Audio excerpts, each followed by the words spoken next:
want to put aside my written statement for a moment and address one of the points that was brought up. I think an important point by the ranking member, that this body ought to be concerning itself with the issues that impact directly the American people. The rising price of groceries, 76% over the past 2 years for basic foodstuff, the war in Ukraine, the inflation issues, the border issues, many, many other issues that concern us all as a nation. We can't do that without the First Amendment, without debate. When I gave my speech, my announcement speech in Boston 2 months ago, YouTube, I talked about all those issues. I focused on grocery. I focused on the fact that working class people can no longer afford to live in this country. I talked about inflation, all the issues that deeply concern you, and that you've devoted your career to alleviating those issues. 5 minutes into my speech, when I was talking about Paul Revere, YouTube deplatformed me. I didn't talk about vaccines in that speech. I didn't talk about anything that was a verboten subject.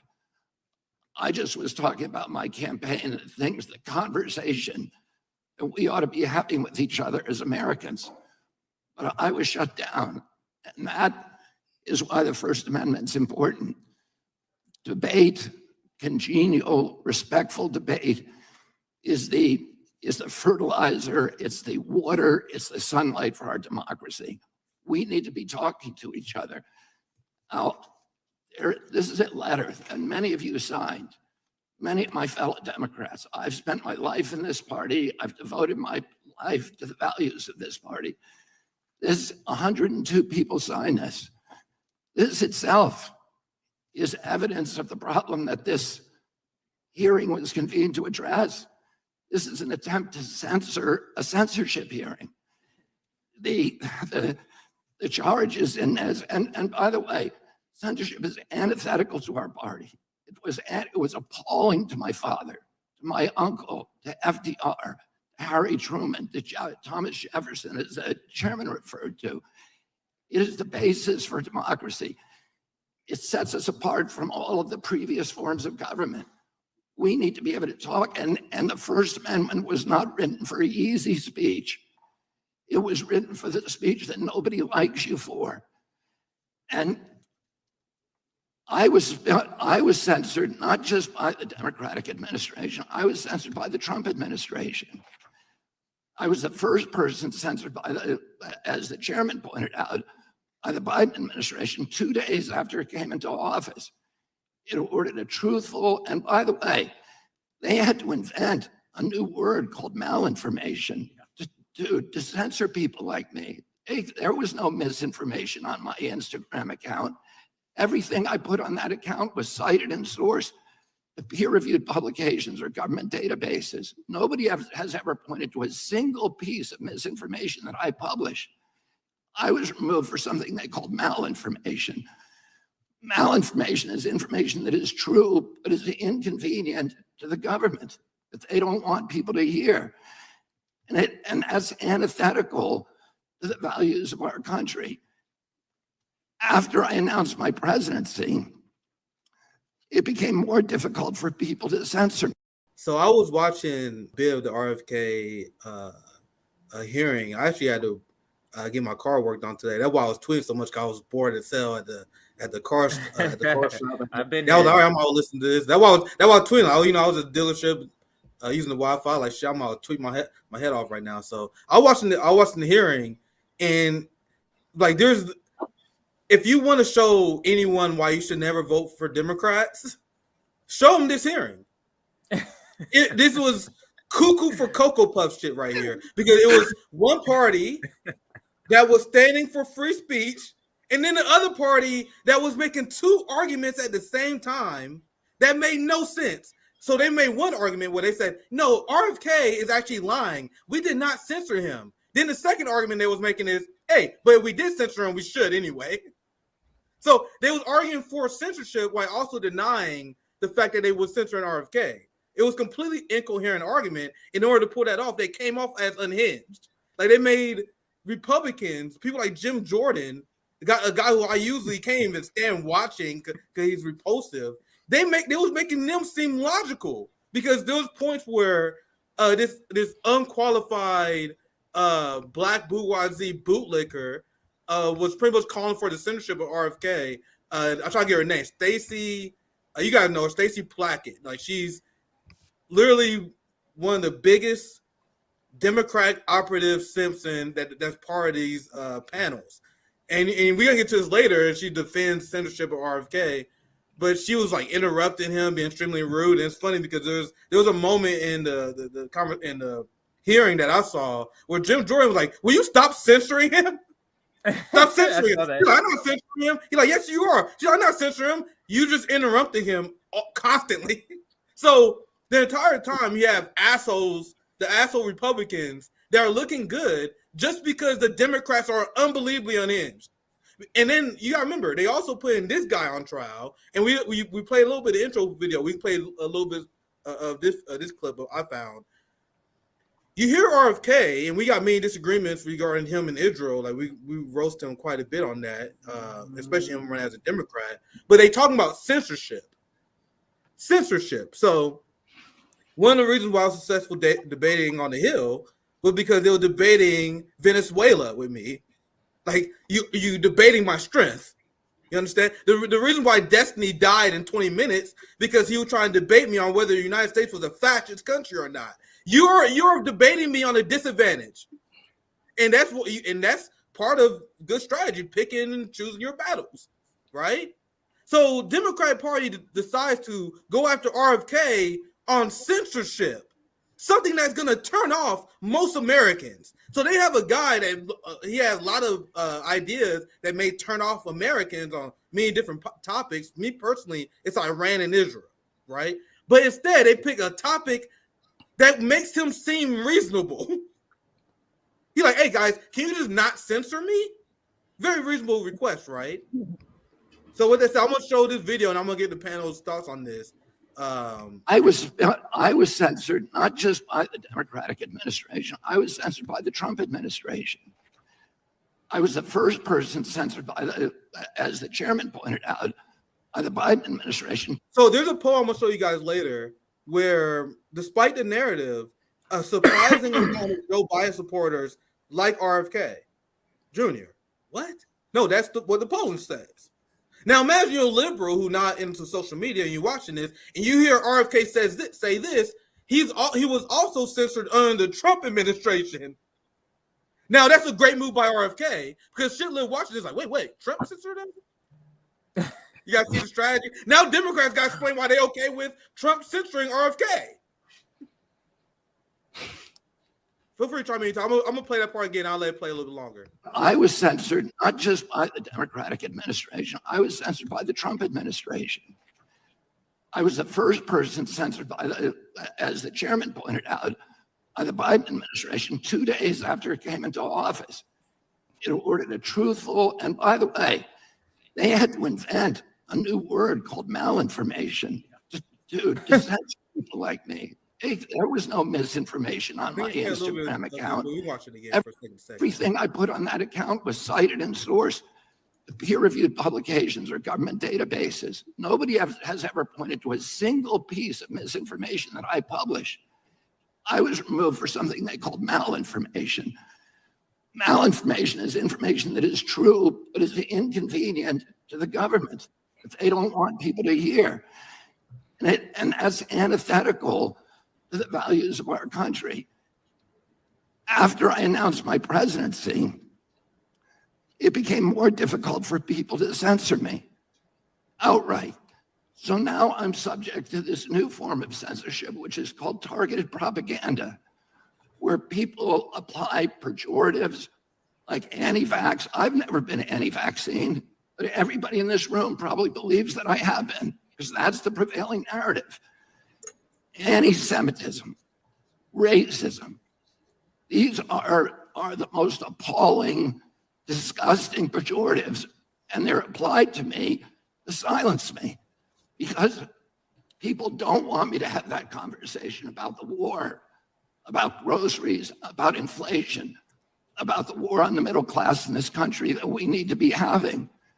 And by the way, I want to say this.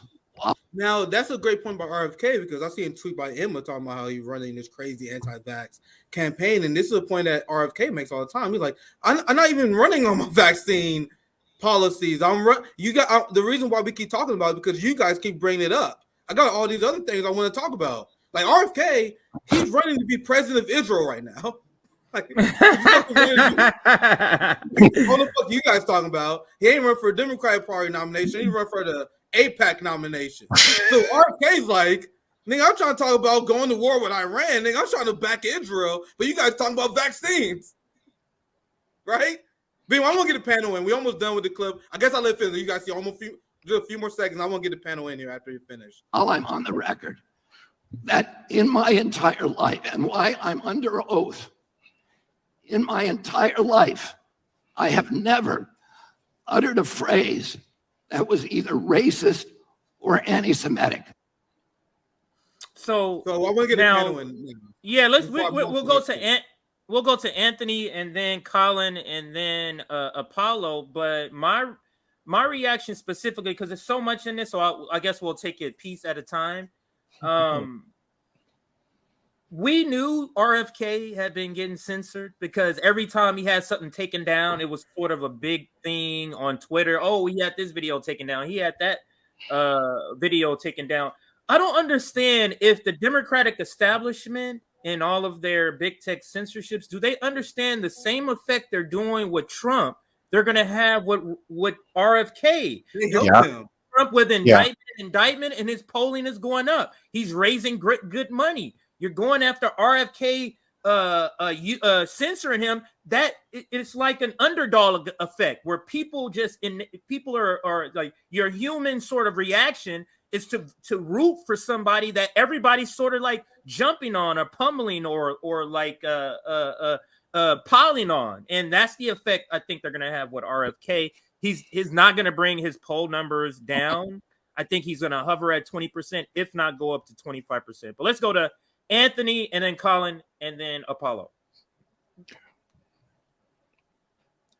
Oh, you're muted. If you want to unmute yourself once. Why? There you go. Why can't I remember to do that? It's the censorship industrial complex.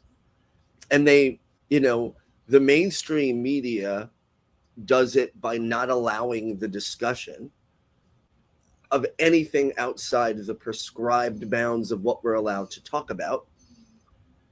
And then, YouTube, Google does it too. I mean, Google is synonymous with internet search. It's only a search engine. There's a bunch of them, but we use that most of the time. Google censors results or puts them all the way down on the second page so you can't see them. YouTube, obviously, we know what YouTube, it's done it to you. It's done it to others.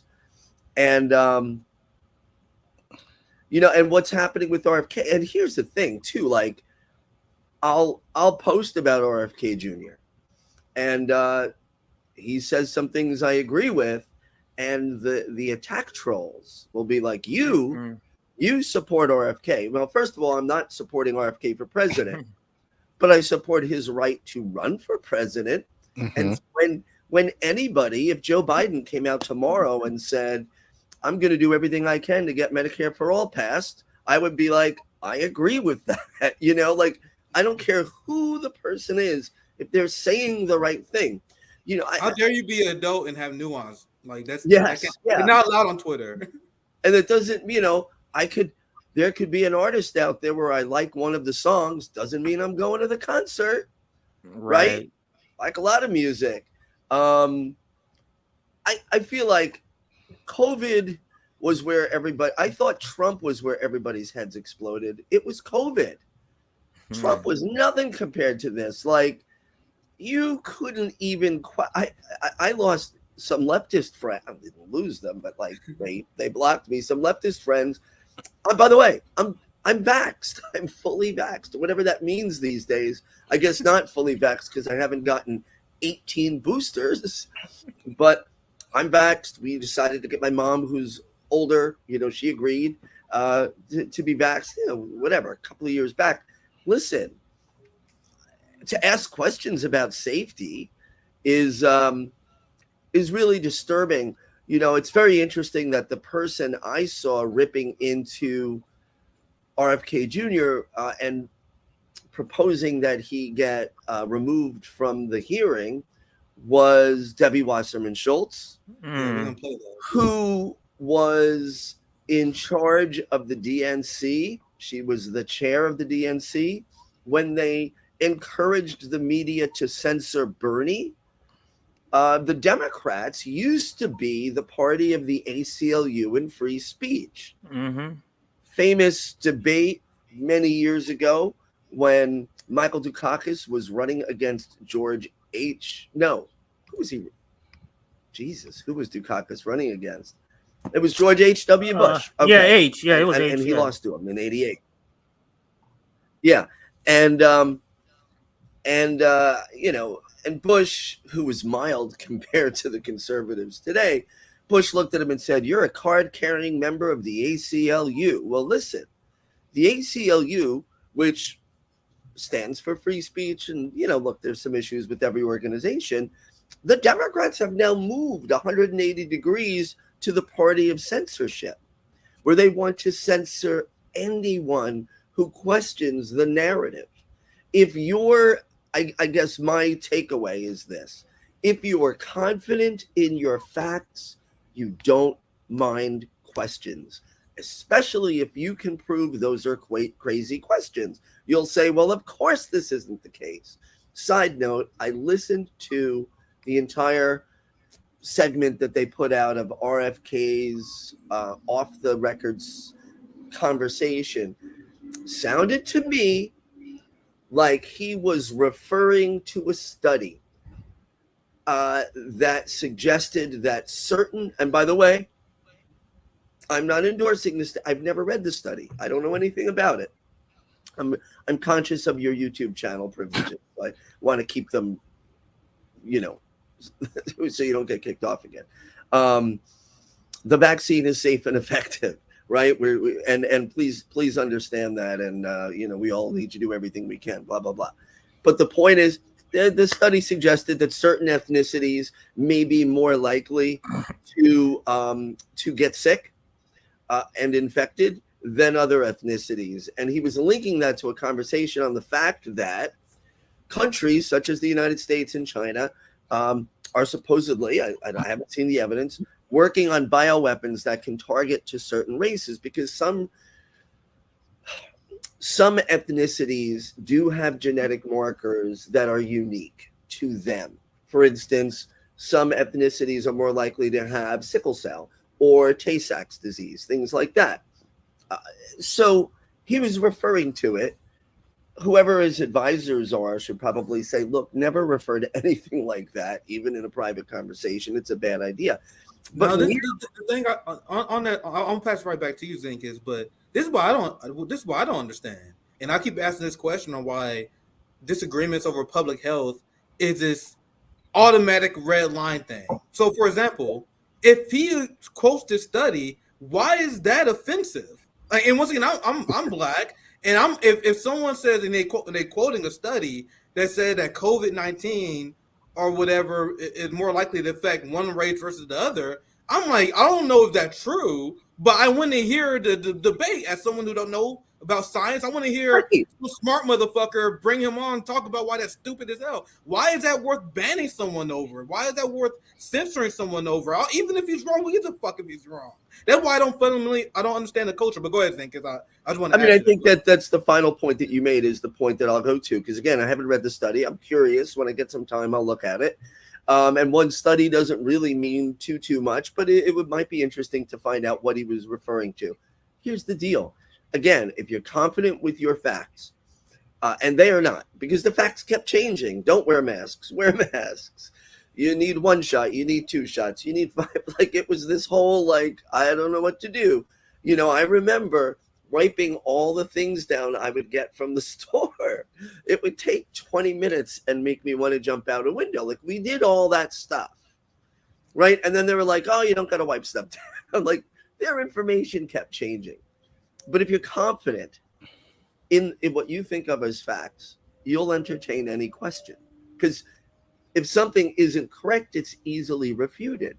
And you would want to do that, as to Nick's point, because you would want people to learn. Listen, you might think this crazy thing, here's why it's not true. When they won't allow debate, it's because they have nothing to stand on. And I remember, Joseph Biden 2 summers ago at a CNN town hall saying, if you get the vaccine, you won't get the virus and you won't get sick. And even with the information available then, that was a lie. That was misinformation. It was not true. The research showed it was not true. The vaccine may be safe and effective, remember, and it might do all these other things, but it absolutely wasn't even tested. Pfizer admitted this for transmission. That's not what they were testing. Let's move off of COVID. Yeah, let's move off of COVID. We're getting real close to the line here. The COVID vaccinations are great, and everybody should take them, should get all the boosters. We follow all recommendations of the WHO, of the Joe Biden administration. But let's bring in Colin. Let's bring in Colin here and get your reaction to RFK being censored and that clip. And again, like Nick alluded to, Professor and Apollo and Colin, we're going to be playing the Debbie Wasserman Schultz video and a couple of other clips before we end this segment. But let's get your opinion, though, on the first clip that Nick played here. This is all I'm going to say. If RFK really had the balls, he would have called out Bill Clinton in light of the censorship that we've been experiencing now. Notice that he did not mention how Bill Clinton is responsible with the Telecommunications Act that essentially consolidated all these media corporations into now, 6 media heads now? So now there's a lot more, since the 90s, has been a lot more government control in terms of media. So easy to go after Trump. Well, he kind of said he got censored under Trump. But the point is, all of what's happening now in terms of censorship is due to the Democrats. So Democrats can complain and say whatever they want, that they're anti-censorship, when really, and as the saying goes, as we say a lot, they're more effective in getting a lot of these dystopian policies through. Because, at least with Republicans, when they're outright against a lot of these issues, then a lot more people will make a lot more noise over this stuff. When it comes to Democrats, people tend to fall asleep. So, I mean, we deal with this constantly in independent media in terms of having to watch what we say, having to watch, what we put out there, and in the idea of we don't want to step on anyone's toes. We don't want to have our channels taken out. But again, this is all due to Democrats. And no one talks about that in terms of what Clinton did. And you can argue right at that point, the internet was in its infancy at that time. But look till now how much overreach Google has in terms of how much they affect YouTube, that you can't even talk about certain issues without being worried that you're, like you guys this past week, you got strike for what? A video that you talked about, what, last year or 2 years ago? Year and a half. Right. So it just goes to show they don't need any particular reason. I'm sure you guys got hit mostly because you're growing and you're saying a lot of stuff that is not, it's very counter to the mainstream narrative. You guys are of color, so you guys are going to be a much easier target considering your growth. But again, the Democrats, as much as they kind of downplay, are the most effective in upholding censorship.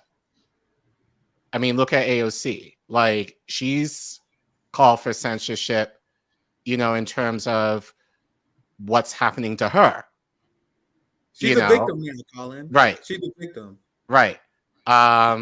So, yeah, that's all I got to say. But as I said, if RFK, he really should have gone, if he really wanted to talk about censorship, he really should have gone there and said, this is a result of Democrats. But, he's trying to be nice. He's trying to be nice. Right. Yeah. So, but which kind of shows, he could say the right thing, but at the same time, he's willing to play ball because that's his party after all.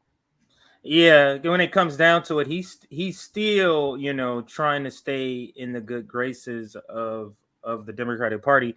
And as you said, they are the more effective evil. And I'm going to bring in Apollo in just a second and get your opinion. And apologies to Professor Anthony again, cutting you off on that. We just real touchy on this COVID shit that they're doing to us right now. It's really crazy. But let's bring in Apollo and get your opinion. What say you so far about what's happening to RFK? So before we even get to RFK, censorship against RBN.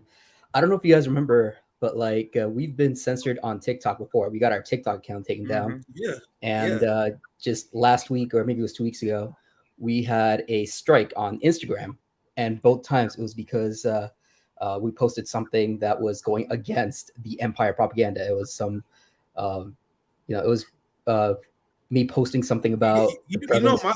I got banned on Twitch. Like, I had my first streams on Twitch, my old Twitch play before I started RBN. That was mostly why I streamed. I streamed at Twitch, and my Twitch audience was bigger than my YouTube audience. So I was dual streaming on my Twitch, even though most of them switched over to RBN. And I got an email one day like, yo, we banned your crazy ass. Get the fuck out of here. Anyway, go ahead, Paulo. To your point, we are banned on multiple platforms. We're gone on Twitch. At least from what I saw, it was because we were reporting on shit that was challenging empire propaganda. Like the Instagram strike was because we posted about the prevalence of NAZIS. If I say that word, YouTube could ban us for that. Maybe give them a strike. So, for the prevalence of those German right-wing parties, prevalence of those in the Ukrainian army, they banned us. They gave a strike for that. And now moving on to RFK, regardless of what you think about him, he is a presidential candidate and he is getting censored. So just for a second, think about how we would react if this was happening in Russia or China or anywhere else. If a presidential candidate, somebody who's challenging the incumbent administration, gets censored by the government, we already call them authoritarian, free speech, and I'm not saying these countries are perfect. They do have their problems with censorship as well, but if this was applied to other countries, just imagine how we would react. And you guys remember the Oscars when they brought over Alexei Navalny to say, "Oh, Putin's Russia is big bad censorship. This, that, Alexei's in jail, all this shit." So this is always going to be applied in one direction, and there's never going to be consistency for it. And if you challenge the empire propaganda, they will come after you, no matter a big, small. They'll go after presidential candidates. They'll go after YouTubers, podcasters. No, if you don't fall in line, they're gonna come after your ass, and it's just unfortunate just the way things are because of that. So just terrible. Go ahead, Nick. We want people to ask yourself the question: who does a certain agenda serve? Does it serve an establishment or does it serve us? Given unelected bureaucrats, which is this lady who's speaking, I got her name again, Stacey Plackett. She's unelected apparently. Given them, she's a delegate. Yeah. She's a delegate, I believe, from the Virgin Island, and so they basically are they're just there for show. They don't have any voting. They can't vote or anything like that. So who does that serve? So they always give you all these excuses. Oh, well, we got to censor because that certain person is bad. No, that serves the establishment. That doesn't serve us. Who's the arbiter who who is good and what is bad, especially when you live under a violent imperialist capitalist society. You're gonna allow that society that already got warped morals to decide who's good and bad. So this is Stacey Plackett. I'll let her speak for herself, but she's defending the censorship against RFK. Remember, I want to show you guys like the absurdity of the Democrat argument during this hearing was RFK is lying that we are censoring him, but we should censor RFK. They're making both arguments at the same damn time. I shit you not. Watch the damn hearing. I'll show you this clip here. Let me say this before you play Go the ahead. clip, and that is understand. I've seen this particular person in many videos, and what they use these delegates who really don't have any power. They use them as the garbage people. They're here to say the crazy stuff, the most egregious stuff, the most offensive stuff. That's what they use this person for. But go ahead now with the video. Yeah, she has to be it has to be something like that because she can't be this naturally ridiculous. But you guys see the brothers and sisters who make it in our empire. Yeah. Which is why we take it upon ourselves to call these charlatans out. They're the biggest empire simps. Our wise brothers and sisters like W.B. Du Bois, Fred Hampton, Malcolm X, sniff these people out decades ago. Anyway, listen to you. I can go all day on that. Listen to you. We hear. Why? You know, that's been the question that quite a number of people have been asking me. Why are you having this hearing?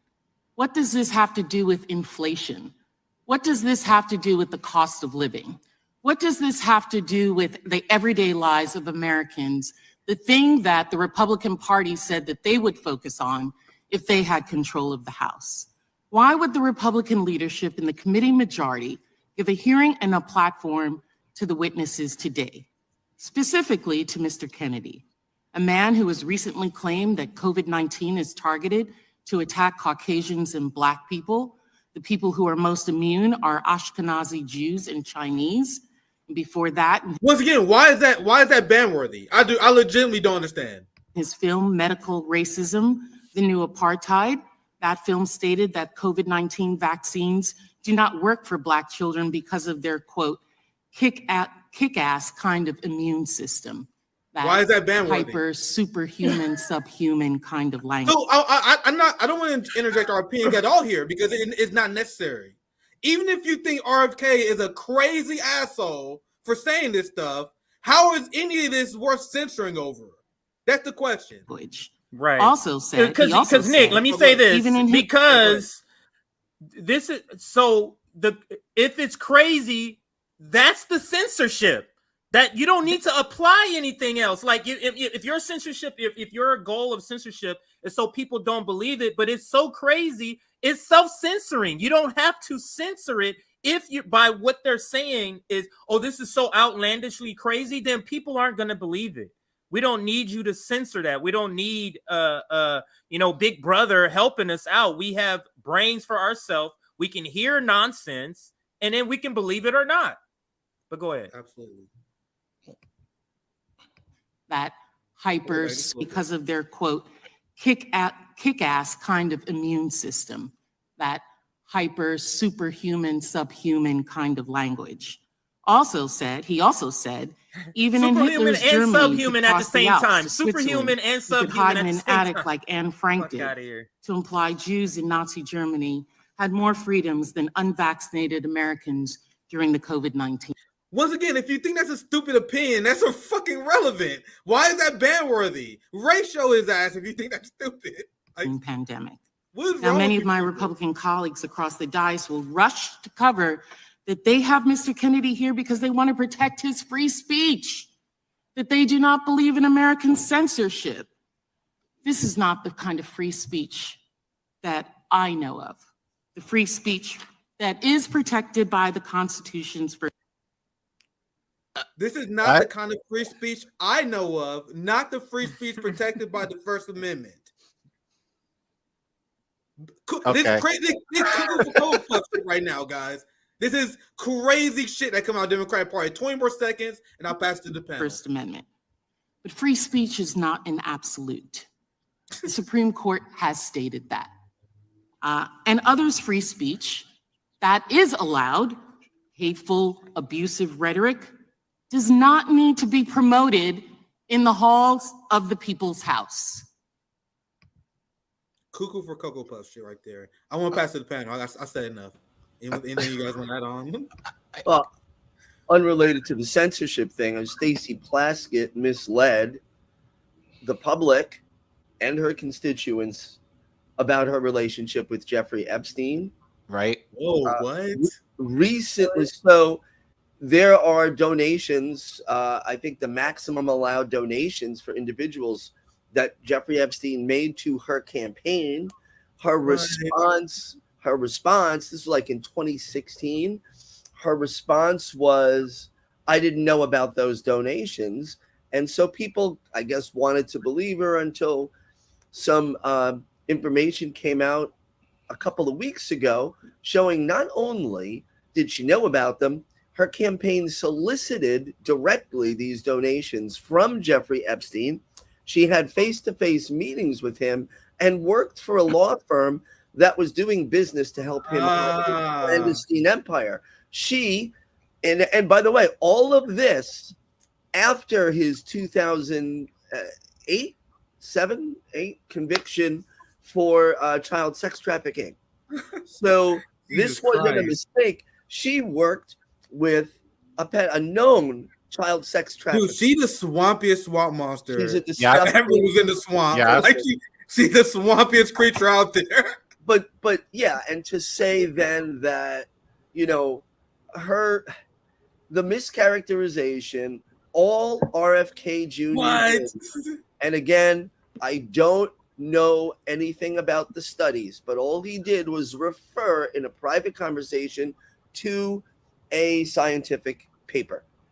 And people, the thing that drives me nuts is whether it's Congress or the media, why don't they look at the study and say, well, here's why we think it's bullshit, or well, there may be something to it, we need further research. They'll never look at it.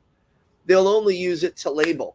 Because when you run outside, even though he's running as a Democrat, and again, I don't support his candidacy, I support his right to do it, they will do one of two things or both to you.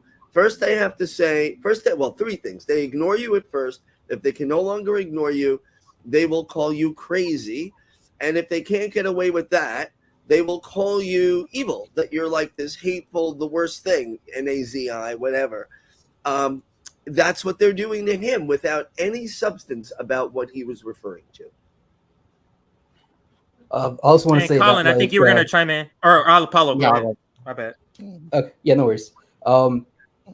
So pre-COVID, vaccines only made up about like 2% of pharmaceutical industry profits, just 2%. Now there are ways to like manipulate those numbers, so it might not be totally accurate, but officially on paper, it was only about 2%. Post-COVID, I don't know what the number is at, but I can't imagine it being like anywhere above like 5 to 10%.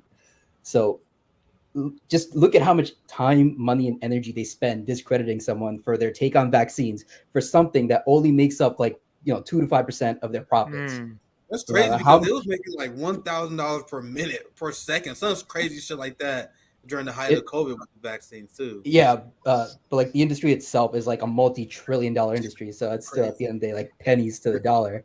Now imagine like how much they would censor you for something that actually takes up a much bigger percentage of the budget.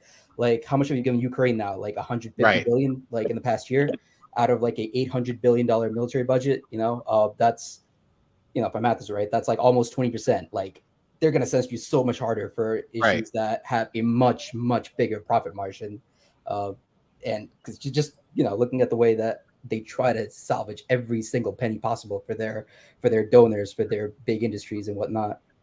So it's just what I wanted to mention. Which is why, speaking about Dr. West, that whenever he's been on mainstream media and he starts talking about Ukraine or anything like that, they deviate from that conversation because for that reason, they don't want to have it affect their money in terms of the military industrial complex, big pharma, you name it.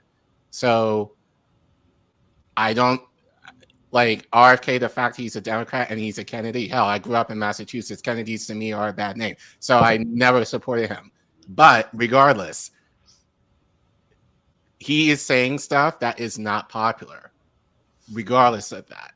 And you see like the pretzels that Democrats, well, mainstream media are making to try not for him to talk about any of these issues that are more apparent for the working class, and instead, and it's just easier to smear him and Barry M. Williamson and probably more so Dr. West, so that, to avoid talking about these. So yeah, it's just a big distraction at the end of the day.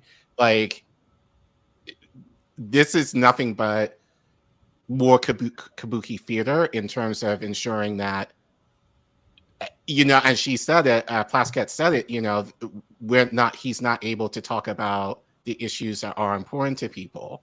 But then she goes off her tangent. But she's right, at least the first half, in terms of we're not talking about anything specifically that B and you guys are more wanting to focus on, the economy. And so this is just another pull from the government just to avoid having us talk about those conversations and just distract and point fingers and having us, you know, debate and yell at each other over these, I wouldn't say culture, many of them are cultural, but a lot of these issues, but at the end of the day, it really doesn't matter. Like, if you choose to get the vaccine or whatever, fine. I don't care. If you choose to believe something that you want to believe, fine. It doesn't affect me. I don't give a damn. Can we focus on like actual things that will actually make our lives better, please? And actually do something about that? And then not having those conversations at all on purpose. It was ironic And that Nick, she go brought it was ironic that she brought that up as if the Democratic Party was doing that, as if the Democratic Party was taking care of working class people. I don't want people to get twisted. The Democrats is making the Republicans sound rational on censorship in this case, but ask these same Republicans, hell, probably ask RFK about how he feel about BDS censorship. There was teachers, there was many people who've been fired in Florida because of BDS. So when people like DeSantis and many people on the right pretend they support free speech, or only speech you like, or what about Palestinians come from boycott Israel, which is your free speech right? The same right wing also is trying to limit where you can protest. You can't protest over here, you can't protest over there. A protest that is government approved is essentially a glorified prep rally. That's essentially what it is. And that's what the right one do. You can't protest in their house because we don't want to make the oligarchs uncomfortable. Like, crackdowns on protests is crackdowns on free speech, whether you like it or not, state bootlickers. But with that said, let's move on to this next one, because there's CJ, the way we can do this, I got 2 more clips, and then you can cover all my bases on anything I missed. Yeah, absolutely. Let's do it. Gotcha. So I'm gonna just play 2 more. And the reason I'm showing this, I want to show you what else Debbie Wasserman Schultz did before she actually tried to censor him on the floor. Debbie Wasserman Schultz tried to blame the rise of anti-Semitism on RFK, essentially. Because based on their opinion, he has cringe science takes. So how someone's cringe science takes lead to the rise of anti-Semitism? Anyway, let's see her explain it. Let's watch this insanity. Once again, like, if I were Republicans, I would just play this in ads. Like, this is repellent to ordinary people. Like, this is only played for liberals. Most Americans, as I explained earlier, find this ridiculous. A few months ago, Mr. Kennedy, you compared COVID public health policies to barbaric murderous tactics of Nazi Germany, saying that Jewish people in Nazi Germany had more freedom than Americans facing COVID health restrictions. In hindsight, Mr. Kennedy, do you reject this absurd and deeply hurtful and harmful comparison, or do you still stand by it? Congressman, what you are saying is a lie. That you said it. I did not. I never contained. Okay. I never, ever. Mr. Chairman, I'm happy to enter into the record when Mr. Kennedy said that. I reclaim my time. In discussing COVID public health measures, you made light of the genocide against Jewish people by saying, and I quote, "Even Hitler's Germany, you could cross the Alps to Switzerland. You could hide in an attic like Anne Frank did." Mr. Kennedy, do you think it was easy for Jewish people to escape systematic slaughter of Nazis? Yes or no? You just say that. Absolutely not. Okay, good. Mr. Kennedy, do you think it was just as hard to wear a mask during COVID as it was to hide under floorboards or false walls so you weren't murdered or dragged to a concentration camp? Yes or no? Excuse me? That's a question. Yes or no? Question. RFK's so bad. I don't even blame him, bro. I don't even blame him, to be honest. But bro, This is some of the dumbest shit. This is like I'm Dumb and Dumber on steroids, and she is just a ghoul, man. She is like I don't know. Is she married? Like who is her friend? I just don't get Debbie Wasserman Schultz. Like who is this supposed to appeal to, CJ? Like yeah, this supposed to be playing to somebody. Like that's what this. We all know this is political theater. So this theater for who? For you liberals, because right wing. This is theater for them to appeal to free speech activists, libertarian-minded people, right? So who are you appealing to with this? Oh, she's appealing to George Takate. She's appealing to Deborah Messing and Alexa Milano and any cowbell leftist. There's literally nobody else that would think this is a who's voting for her. Good. Like who? I don't like who's in Florida? Like who are the people? Like I want to see like pictures of what they look like. Who are these people voting for her? Anyway, let's continue. And I thought the panel had to end the clip. Or dragged to a concentration camp? Yes or no? Excuse me? That's a question. Yes or no? I didn't hear your question. Okay. I said, do you think it was just as hard to wear a mask during COVID as it was to hide under floorboards or false walls so you weren't murdered or dragged to a concentration camp? Of course not. Like imagine how toasted your brain has to be as a liberal to not think that's not a bad faith question. That's obviously, even if you don't like RFK, that's obviously a bad faith question. If you can't spot that, you are too far gone. That's ridiculous. But that's a comparison that you made. I did not make that comparison. Were the measures taken to contain the spread and fatalities related to COVID in any way at all comparable to the murder of 6 million Jews? Yes or no? Absolutely not. Okay. Let's be very clear here. There's no legitimate comparison to the Holocaust. It doesn't matter if you're talking about AI, vaccine mandates, or anything else. There is no comparison. And if this were a slip of the tongue, Mr. Kennedy, or a one-off comment, we would all move on. But there's a deeply disturbing pattern. Now, there's one more clip, but I want to give you guys quick thoughts. Actually, this 27 seconds. Let me play the last 27 Antagonism. seconds. Because this is when she directly blamed him for her kids being threatened by anti-Semitism. By echoing dangerous claims such as, quote, Jews don't really suffer as much as we do, which you said, your rhetoric creates a climate of mistrust, antagonism, and even hatred or violence against Jewish people. My own children have been the targets of brutal anti-Semitism on social media. You fan those flames and jeopardize their safety. You've marginalized other groups too, like Asian Americans and the LGBTQ plus community. And worse, you don't seem to care or brush it all off as misquotes and misunderstanding. Frankly, bro, Debbie Wasserman Schultz blamed RFK Jr. for her kids being harassed because due to anti-Semitism because of his takes on health policy. This is cuckoo for Cocoa Puff shit. The panel, go ahead, guys. This is unbelievable shit right now that we watch. I just think that like this, the whole like Israel thing and the whole Jews and Holocaust thing, those are real tragedies that these politicians try to pretend like they're signaling to care about these people, the 6 million Jews that were like they're caring about Anne Frank. They don't give a fuck at all about any of these people, but they want to use it as some sort of tool. Like it's the new thing to call somebody a racist, to be anti-Semitic. Like that's the new sort of thing, and it's terrible because it's one of them things where there's people who are really suffering. There's people that's really like going through anti-Semitism, and when you're putting this in the same bucket as anti-Semitism, it just watered down what it means to be anti-Semitic. And anyway, that's what I want to say. Yeah, but let's talk about it. If we're talking about anti-Semitism, what's happening in Palestine? Exactly. Let's go there. Like, she's not going to say anything in regards to the Palestinians. So it's just anti-Semitism within the context of her being Jewish, but not necessarily incorporating the whole lot, which includes the Arabs within that region as well. They never go there, but it's always like, oh, my identity in terms of being Jewish. And I'm not knocking anyone who's Jewish here. I just want to make that clear. But my guess is she's kind of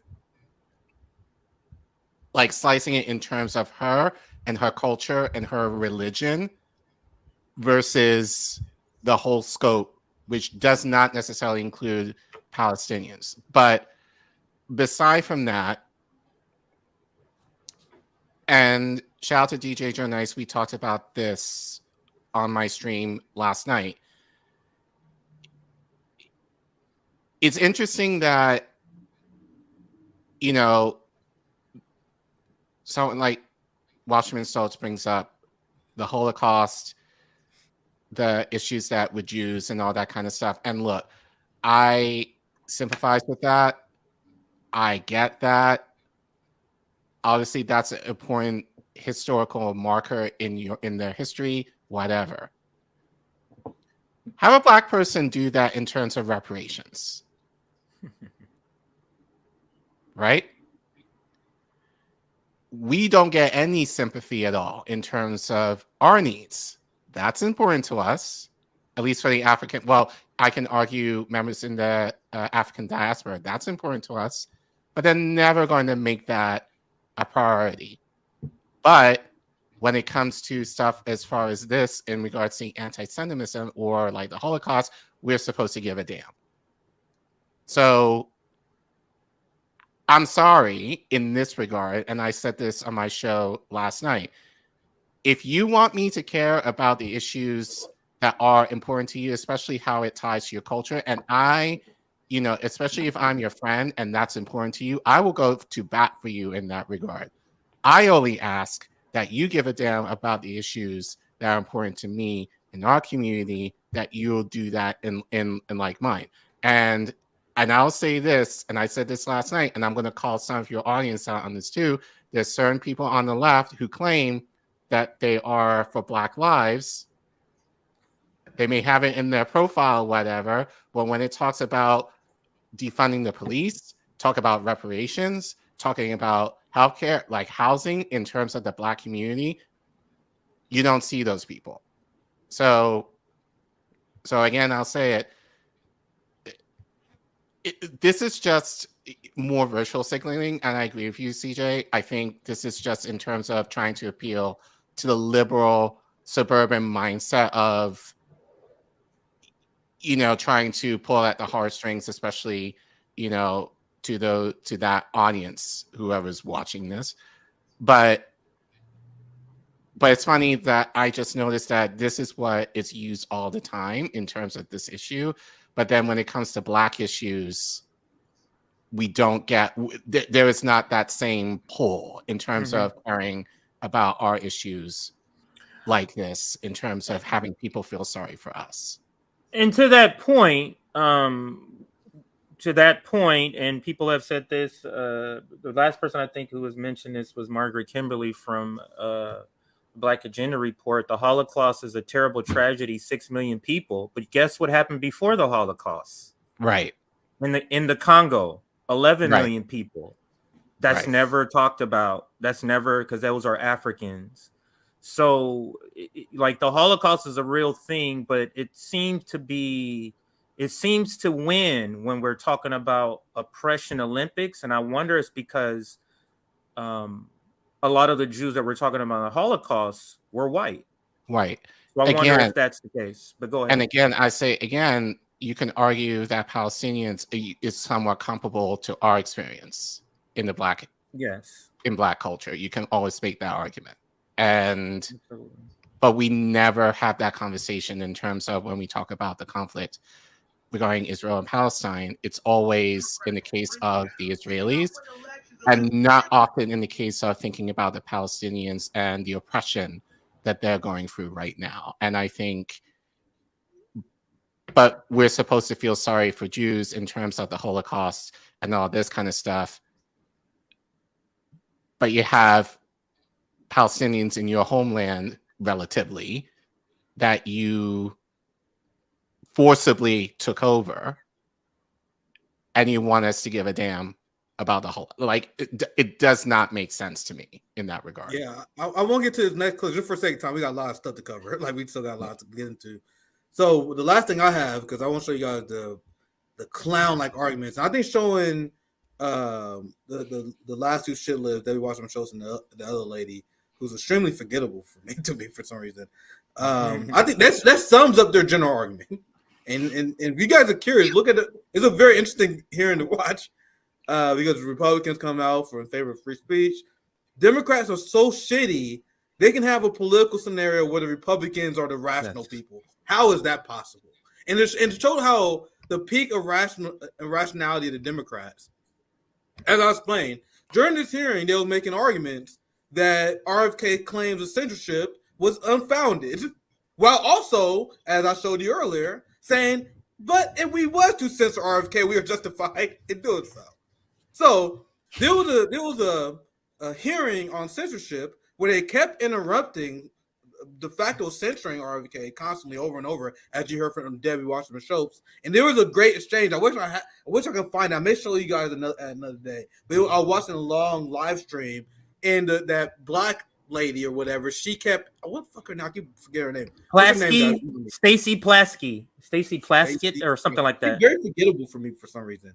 But she kept interrupting RFK, and then that fucking Republican guy, he was like, "Will you stop censoring him?" And then Jim Jordan, yeah. And it was like a good moment for him because like, you literally proving our point. Like, you're not even talking to you. Shut the fuck up. But anyway, there's another clown moment for the Democrats where during this censorship hearing, they call for a motion to censor RFK as they are denying the fact that they're not censoring him. So this is actually a very boring clip. I just want to show you guys what happened. The clip is not very that. When I watch it, it's not a lot here, but it says a lot. I'd like to raise a point of order. Young lady, say a point of order. Point of order pursuant to House Rule 11, Clause 2, which Mr. Kennedy is violative of. I move that we move into executive session because Mr. Kennedy has repeatedly made despicable anti-Semitic and anti-Asian comments as recently as last week. Rule 11, Clause 2 says, whenever it is asserted by a member of the committee that the evidence or testimony at a hearing. So they're having a hearing about censorship. Debbie Wasserman Schultz said, "Hey, you guys see what this motherfucker said last week? No, shut this down. Censor this." Proving the entire point of the Republicans and RFK. They are so unhinged, they don't even realize it. May tend to defame, degrade, or incriminate any person, or it is asserted by a witness that the evidence or testimony that the witness would give at a hearing may tend to defame, degrade, or incriminate the witness, and it goes on. Mr. Kennedy, among many other things, has said, I know a lot now about bioweapons. We put out hundreds of millions of dollars into ethnically targeted microbes. The Chinese have done the same thing. In fact, COVID-19, there is an argument that it is ethnically targeted. COVID-19 attacks certain races disproportionately. The races that are most immune to COVID-19 are... A lady making a motion or a speech? I've made a motion to move into executive session because Mr. Kennedy's testimony... This dude was fucking them up. Obviously, this dude a Republican. I don't care why this dude. Jim but Jordan. I was watching the hearing. This dude was destroying him the entire time. And you guys see, he's like, "You giving a speech or doing a motion?" So anyway, I thought that the guy was funny. I think Jim Jordan or whatever. He was destroying him, and not because he's witty. Not because Jim Jordan anything special, it's just because Democrats are so trash. Any one of us sitting in that seat would have been roasting these people. But he was. That's just another example. I'll play that part again. We're not going to play too much of this because after this, you see a lot of voting. But this is them censoring RFK while they're denying that they're censoring. The most immune to COVID-19 are... A lady making a motion or a speech? I've made a motion to move into executive session because Mr. Kennedy's testimony... Mr. Chairman, I move to table the motion. Gentleman from Kentucky. So at this point, none to watch, they vote, and then they censor RFK there. So that's the last clip I have, but this is literally the few clips I'll show you. That's the theme of this overall hearing. And CJ, if you have anything you want to add, any gaps? Yeah, I think I have the clip. I have the clip where he interrupts Pulaski and says, "Hey, yeah, we're giving him 5 minutes. If you want to do some more censoring, go ahead or something to that effect. So I'll play that. I'm not sure if this is the one you were talking about, Nick. Yeah, it'll still be let's fun to look at play them it. either way. Yeah, it's not even a minute long, so let's play this one. Excuse me, point of order. I know that witnesses usually have 5 minutes. I see 10 minutes on board. Is it going to be 10 minutes? We'll for give him every 5 witness? minutes, but we're pretty lax with this. We'll let him go for. We are? Yeah. I've seen you gavel down on quite a number of We've witnesses. given senators and former Democrat members of Congress and all kinds He's of folks my neither. time. He's Yeah. neither. I'm just saying in past history. Okay, in okay. committee. But Let's just watch the time for all the witnesses. And if then. you want to cut him off and censor him some more, you're welcome to do it. Oh, that's not my job. Witness so that Bro, they he was destroying them the whole day. He was destroying them. For his opening statement. I would have rewinded. Let's play that second because like you Yeah, want to that's censor funny him as some hell. more. Go ahead. the witnesses. And if you want to cut him off and censor him some more, you're welcome to do it. Oh, that's not my job. That's your job. Why don't you threaten a witness so that they can not want to be a Mr. witness? Kennedy is recognized for his opening statement. We'll give him 5 minutes, more or less, and then we'll move to the next one.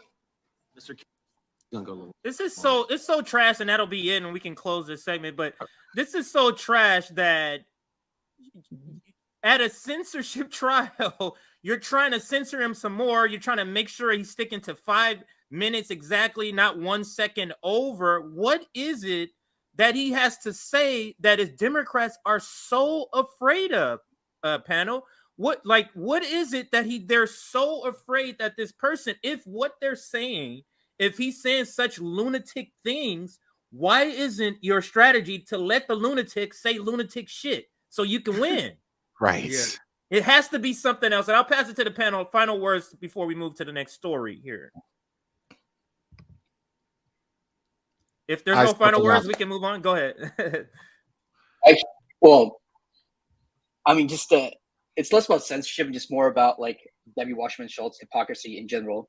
I sent both you and CJ and Nick a picture from the DNC 2016 convention. You guys can pull that up real quick. But it's basically, for those of you guys that don't remember, Debbie Wasserman Schultz was in charge of the DNC back in 2016. And one of the items they had in the gift shops of the convention center was in the bottom over there, an anti-Semitic caricature of Bernie Sanders. I remember this. Yeah, and so there's no way that made it through approval without Debbie Wasserman Schultz signing off on it at some point or another. And for her to say, oh, the RFK is anti-Semitic, his vaccine propaganda is all this bullshit anti-Semitic, it's just complete hypocrisy. Regardless of what you think of Bernie Sanders, what you think of him as being a sellout or whatever, and I'm very much disappointed in him. But this is as Neera Tanden, to your point, Paulo. Neera Tanden literally called Bernie Sanders a fake fucking Jew. That's extreme anti-Semitism, 10 out of 10 right there.